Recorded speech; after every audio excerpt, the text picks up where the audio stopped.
Hey everybody, it's Card Collecting Duo back with another video, and today we have something a little different, a little special for the channel.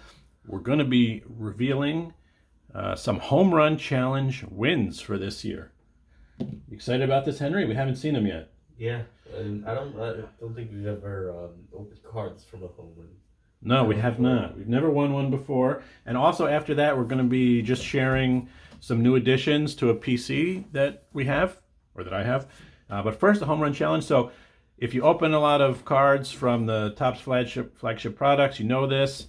Otherwise, you may not, but basically you can pull randomly these Home Run Challenge cards, and you enter the code that's on the back. This one I clearly forgot to do. And then if the player hits a home run on that day, you win a special card, a numbered card, that I think depends on how many other people correctly entered it. So we have two, and basically I saved them all up from last season, or this past season, and I entered them all on September 15th. I think I did about 5 that I could find, and I won 2. One of them special. I'm going to get to that in a minute, so we're going to start off. This is going to be Randy Arozarena. I think the only time I've ever seen, even on video, someone get one of these was Lance on Something Old, Something New Card Rips, a channel I watch. He got one. Maybe that reminded me to do mine. I'm not sure, but we'll see. So here it is. It's an invoice. So this, if I got it correct, should be the Randy Arozarena. Let me take a quick look. Yep. And ooh, there's a package here. This is going to be, oh, gotta really open this. Like I said, that's the only time I've seen one returned. So here we go. Oh, it's nice. So this is numbered to 333. In addition, you get entered for a trip to the following season's Home Run Derby. So there you go. That's what it looks like. Number 213 out of 333, Home Run Challenge winner, Randy Arozarena. So that's nice. Yeah. I don't think this one has too much value, but our next one might. So the other thing you can see on here, in addition to just entering it, you have the option to go double or nothing with doubling down. And if you choose that option, you only win if the player hits a home run 425 feet. And I did that for our next submission, which was Aaron Judge. So we got a special one for Aaron Judge, and it'll depend on how many other people did it. You know, I looked up. I entered this on September 15th, 2024. By the way, we got these back in January, a little while ago, like I think around January 10th or something like that. I've been holding on to them.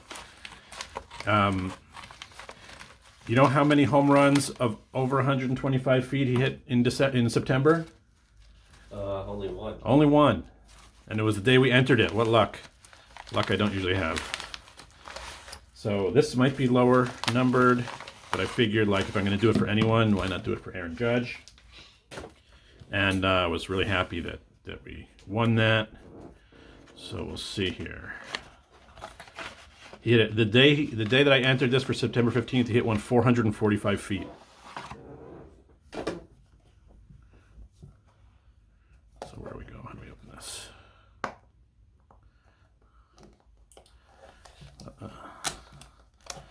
Obviously, he won the MVP. So hoping for kind of a low number here.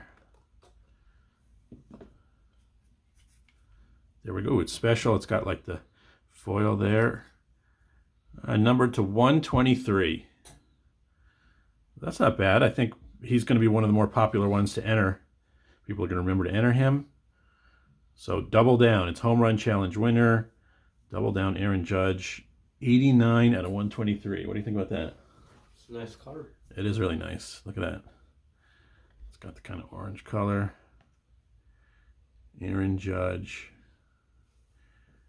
would hit a home run in September. So a nice one. This probably has some value. I've specifically not looked on eBay since, I got this, but I might check after processing the video. Some value on this card, although I don't think we're going to sell it. We'll keep this one in the PC, definitely, right? Yeah, for sure. This is a special card to have. The others I entered did not win. Okay. Okay, now I want to get into a little bit of the PC that we've been working on, or I've been working on. And this is of one player, one specific player. And that player is Charlie Morton, the pitcher. So I want to explain why I'm collecting Charlie Morton cards, and I've been doing that for a little while. Charlie Morton, for one thing, in addition to some of his recent feats, as you can see here, he grew up in a small town in Connecticut called Reading, which is not on here, which is where I grew up. And he went to Joel Barlow High School, which is actually on this card, this when they were young card, and that's where I went to high school. So it's pretty cool. He was born in New Jersey, but I think he spent a lot of his childhood after that in Reading, Connecticut. It is a pretty small school. You know, like I said, I went there, I grew up there.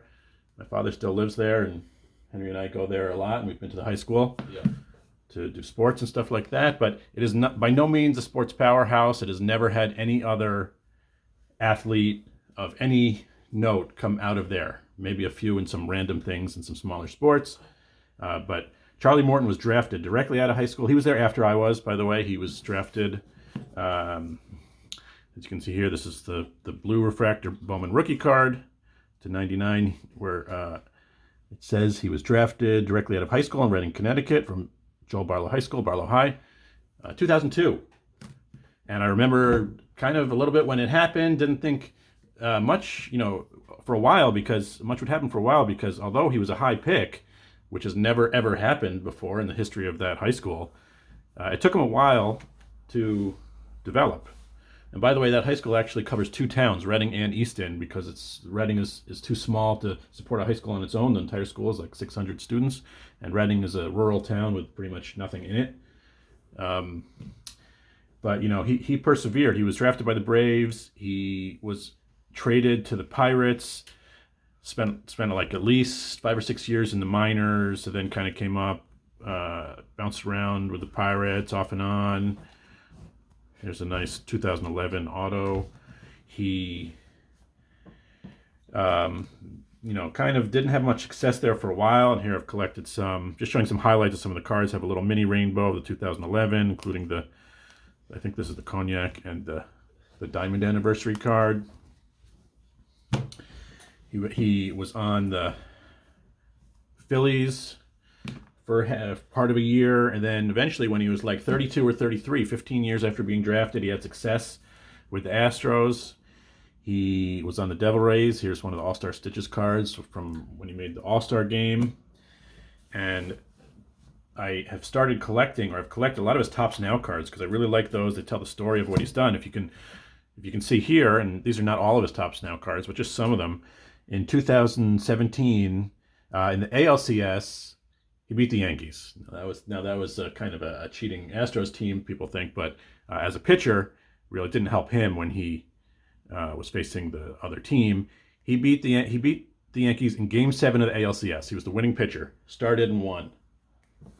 And then in the World Series, he was the winning pitcher in Game 7. Again, he came in relief. I think he pitched 4 or 5 innings, and he was the winning pitcher in Game 7 on the mound when the Astros won the World Series. If you think about it, how many pitchers have experienced that in the history of baseball compared to how many played? I mean, not often does the World Series go 7 games.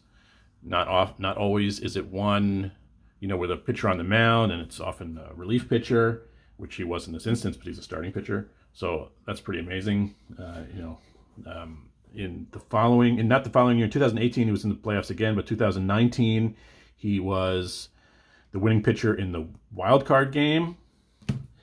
And at that point, he became, as you can see here on this card I have, he became he had won the winning pitcher in 3 winner-take-all games. So this is a auto, Topps Now to 99. This is, I think, third base from the wild card game.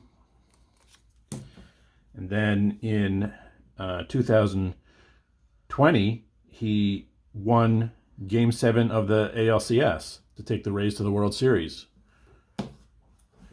So he had three Game 7 wins in the playoffs, including the World Series, and one in a wild card game.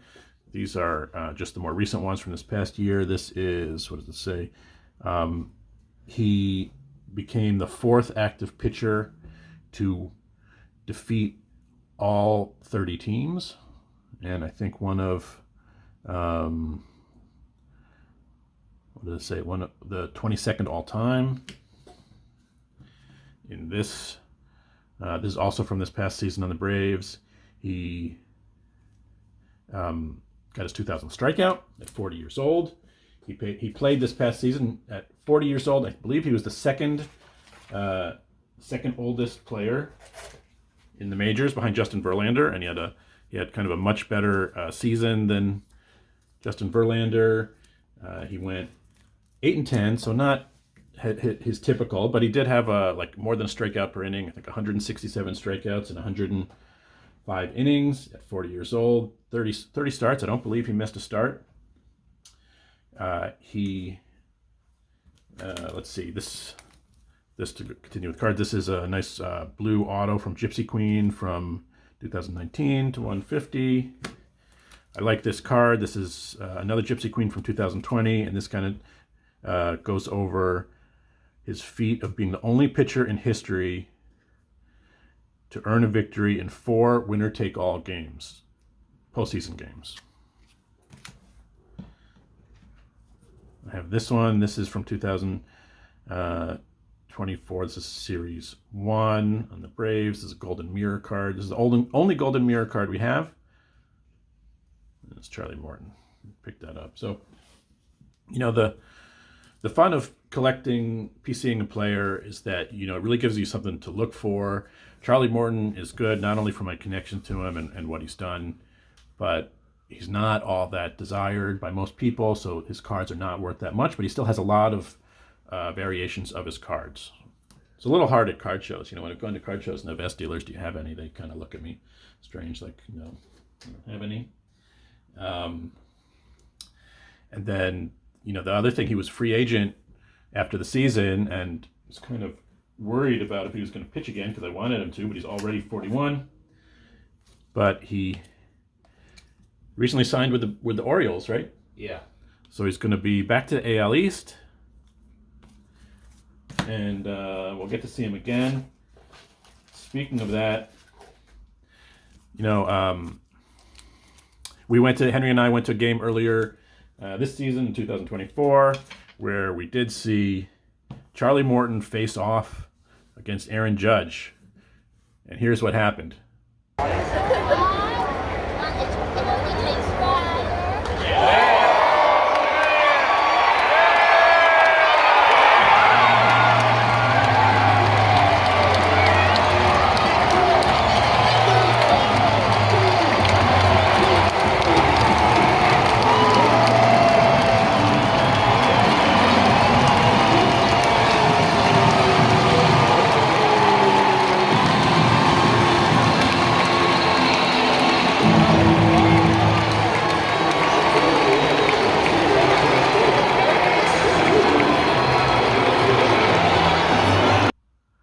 So there you go. That wasn't the best day for Charlie or the Braves. The Yankees won that game. But anyway, one other story about him, which I always kind of liked, in the 2021 World Series with the Braves, he was the Game 1 starting pitcher. He got hit with a line drive or like a hard grounder from Yuri Gurriel in the second inning of that game, and it broke his leg. I think it fractured his tibia. And he stayed in the game for 3 more innings, pitching in pain, pitching on the broken leg, until he, you know, finally came out. It was too much for him, and he struck out Jose Altuve twice in that game, in that World Series game. Then he was out for the rest of the series. So anyway, thanks for watching. You know, I'm going to continue to pick up and PC Charlie Morton along with some other PCs we have, and we hope you liked the video. If you did, please give us a thumbs up. If you haven't subscribed already, we would love it if you did, and we'll be back again with another video. Bye. Bye.